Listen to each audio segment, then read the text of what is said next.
Muito bom dia, tá começando o Refil e a partir de agora, a gente dá uma olhada em dois assuntos que vão ampliar seu repertório e que não vão aparecer na sua timeline. Quer dizer, talvez esses de hoje até deem as caras, porque são coisas importantes. É um daqueles momentos do Refil raros, onde eu olho pro noticiário global e caiu nesse dia duas coisas super importantes que eu faço questão de falar. A primeira delas é que morreu, né, a Dolly Parton. Pois é, você deve estar ficado sabendo que morreu a Dolly Parton, né? A musa máxima do country americano. E eu quero falar dela porque eu curto a Dolly Parton. Eu gosto de Dolly Parton.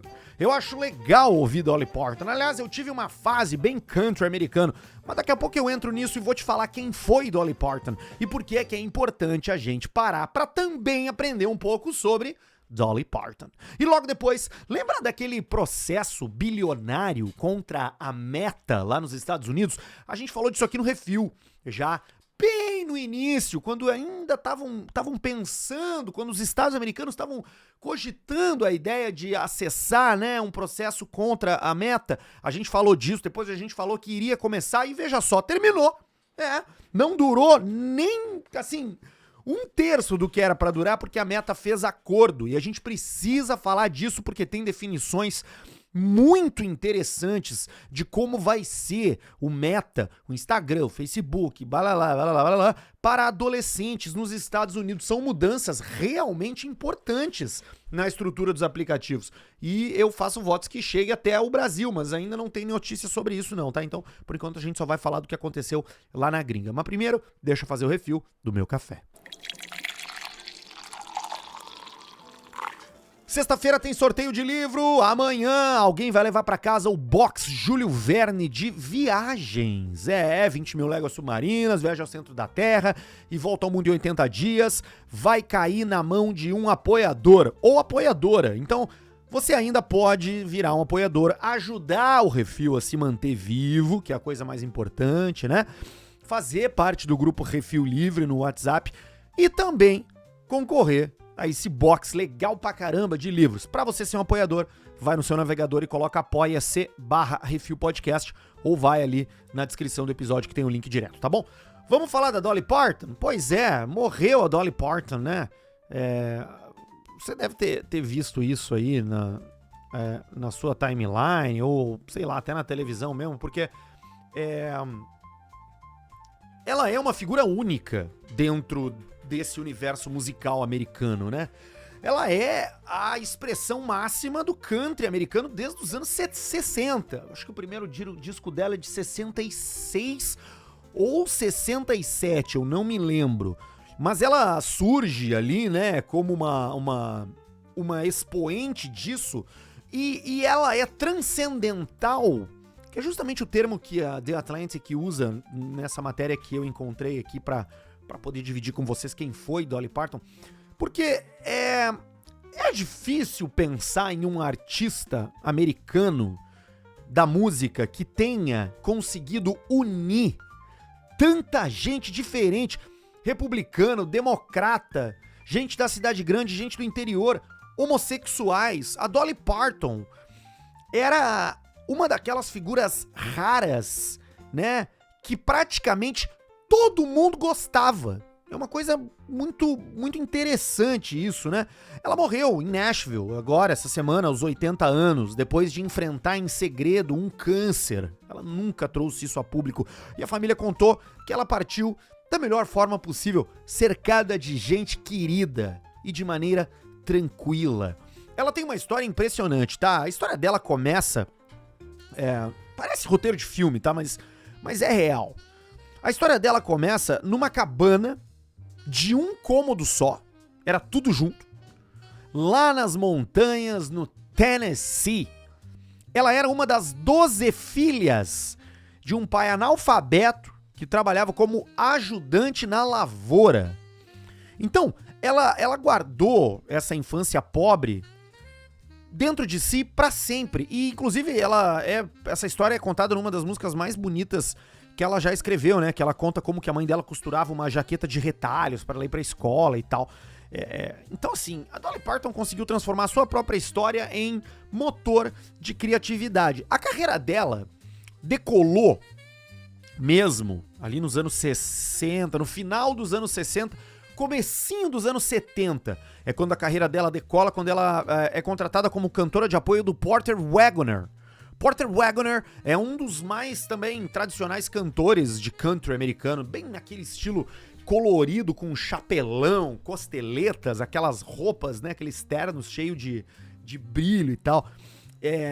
E aí, cara, a partir dali, era óbvio que ela tinha muito mais talento do que só a voz, porque ela foi, durante toda a sua carreira, uma performer. Além de uma excelente escritora. Ela escreveu sucesso atrás de sucesso. E tem uma curiosidade interessante nisso, tá? Porque a canção mais famosa dela, talvez você nem saiba que é dela, porque virou hit na voz de outra pessoa. Ela ofereceu pro Elvis, mas aí ela recusou dar os direitos pro empresário dele, que é um notório filho da mãe, né? Um empresário do Elvis. Então ela resolveu gravar ela mesma, só que ninguém deu bola, não fez sucesso.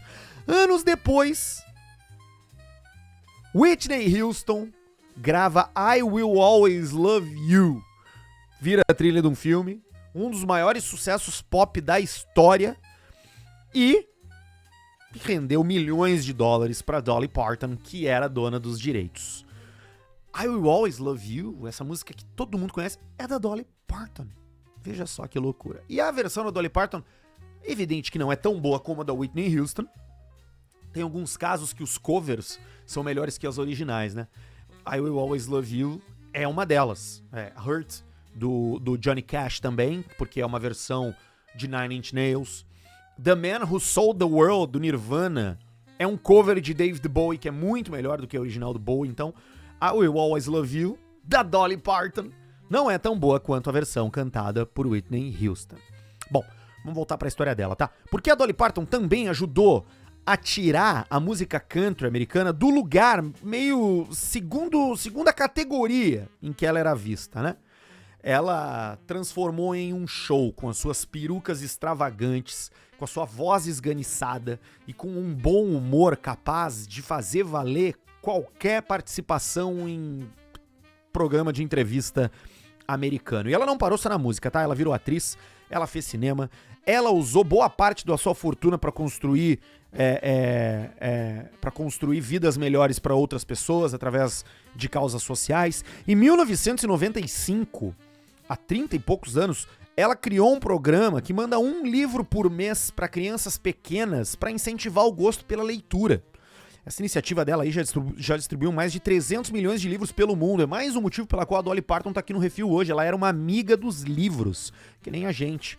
Em 2020, ela doou $1 milhão para ajudar a financiar o desenvolvimento de uma vacina contra a Covid. Ela também era muito querida pela comunidade LGBT, né? E retribuía esse carinho. Ela tinha essa imagem plástica que parecia uma boneca, muitas vezes com os seios super grandes e com uma peruca coloridíssima, né? É muito interessante. A primeira música do primeiro disco da Dolly Parton se chama Dumb Blonde, Loira Burra, em 1967. E ela sempre foi capaz de fazer piada, de rir de si mesma e de transformar isso em uma forma de rir dos outros, com uma música gostosa de escutar e muita inteligência na composição. Ela ficou viúva no ano passado, quando o marido dela morreu depois de uma década juntos. Eles nunca tiveram filhos, mas construíram uma vida ali que ela sempre tratou com muito carinho nas entrevistas, né? Mesmo entrando numa idade mais avançada, ela seguia trabalhando, lançando música, fazendo shows, né? Nunca parou. Os números são a coroa de uma carreira de muito sucesso. Ela vendeu mais de 100 milhões de discos, ganhou 11 Grammys e deixa um vazio que dificilmente algum outro na cultura pop, algum outro nome da cultura pop vai conseguir preencher, né? Então, assim, numa época em que praticamente tudo divide opinião, a Dolly Parton foi um raro consenso e uma excelente artista. Eu te convido hoje a procurar Dolly Parton no Spotify e escutar o que ela tem. Deixa eu ver uma coisa aqui. O que acontece se eu tocar Dolly Parton? Será que vocês vão ouvir? Deixa eu testar. Deixa eu botar aqui. Vamos ver. Aí, ó. Vocês estão ouvindo, não estão? Essa é Jolene. Essa é uma das mais conhecidas dela porque foi regravada pela Miley Cyrus, eu acho. Fala sobre uma mulher, a Jolene.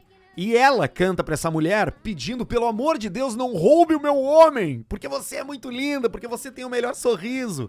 E essa música é baseada numa história real. Se eu não me engano, ela e o marido, na época, tinham ido num supermercado e ele ficou flertando com a moça do caixa, que se chamava Jolene. E aí ela fez essa música. Ao invés de malhar a mulher, né? Ao invés de xingar o cara, ela elogia ela e pede que ela não roube o seu homem com todas as suas qualidades.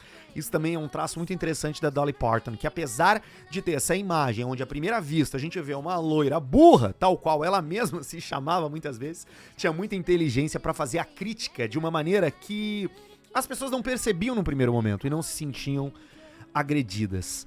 É muito bom, Dolly Parton. Eu vou mostrar pra vocês a original, tá? Do I Will Always Love You. Essa aqui, ó. Que depois fica famosa, claro, né? Com a Whitney Houston. É bem diferente.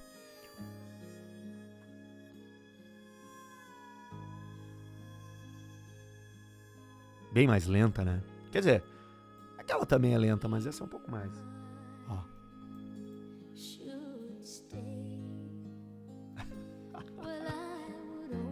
Vou tentar passar pro refrão, tá? Aqui, ó.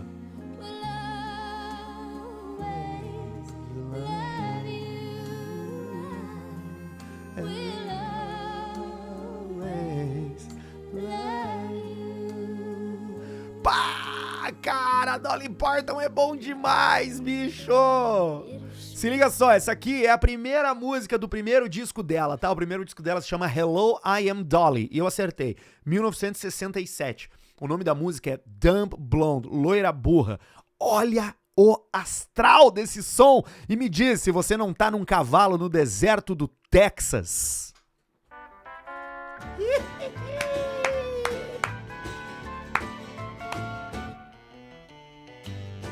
Meu Deus, cara!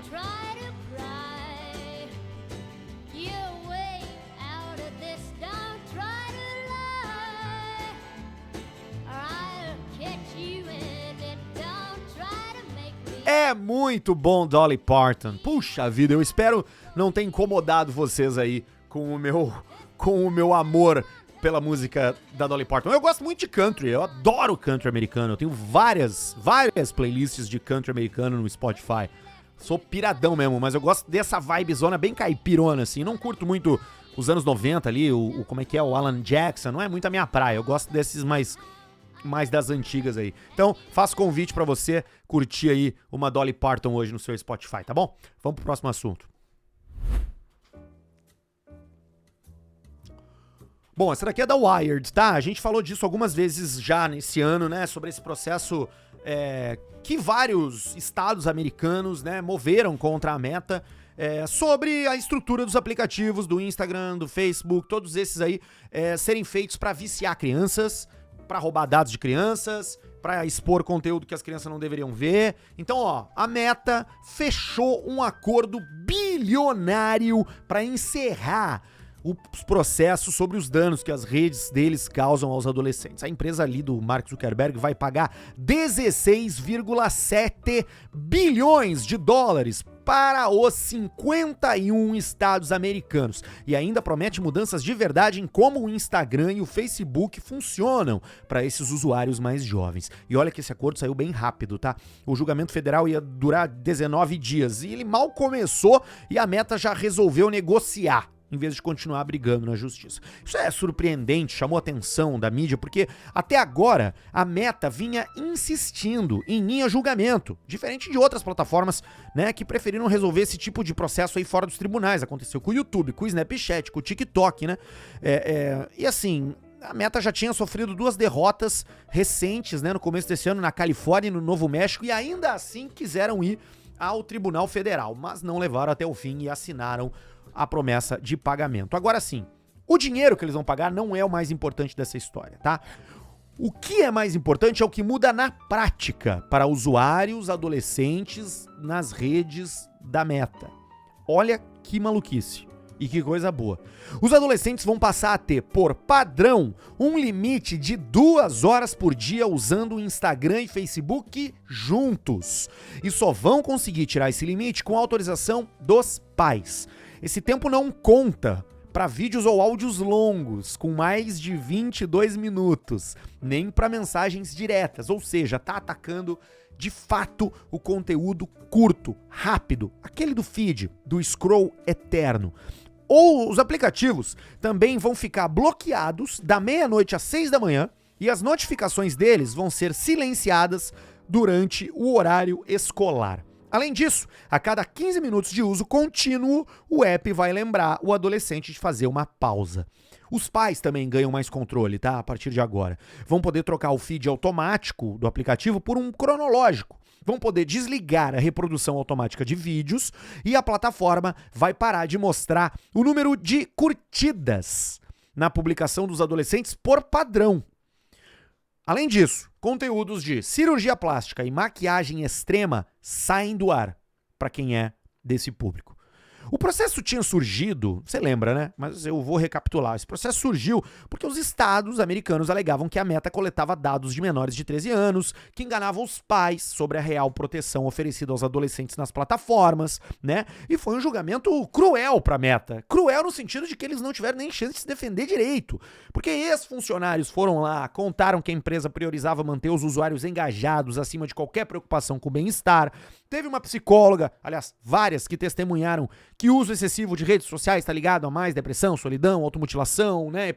Principalmente meninas. Então, a gente tem um processo importantíssimo para como as redes sociais lidam com as crianças, cuidam dos dados das crianças e talvez aqui a gente tenha uma notícia boa nesse sentido em 2016. É um apontamento, é um precedente que começa a se abrir para a gente ter regras mais duras, não com os adolescentes, mas com essas empresas que deliberadamente constroem suas estruturas para manter a molecada presa, vendo conteúdo, vendo propaganda, se tornando um zumbi em nome do enriquecimento desses caras que já têm pouco dinheiro, né? Estão precisando de mais. Eu fiquei feliz. Muito bom. Não sei quando isso vai chegar no Brasil, tá? Não ficou claro pra mim na minha pesquisa se isso vai se desdobrar também para adolescentes brasileiros. Eu espero que sim, sinceramente.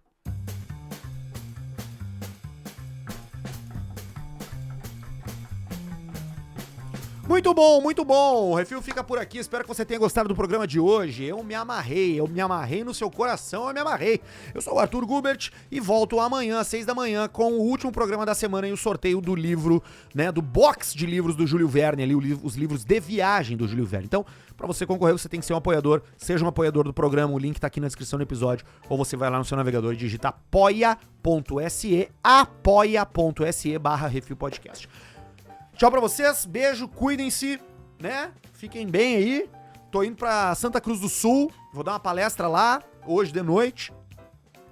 Não é aberta ao público, infelizmente, tá? É fechada, mas é assim que tiver outras e eu vou falando aqui. Outubro vai ser um mês com muita palestra, agora em agosto eu ainda tenho uma em São Paulo. Então eu vou avisando qualquer hora a gente se encontra. Beijo, fui.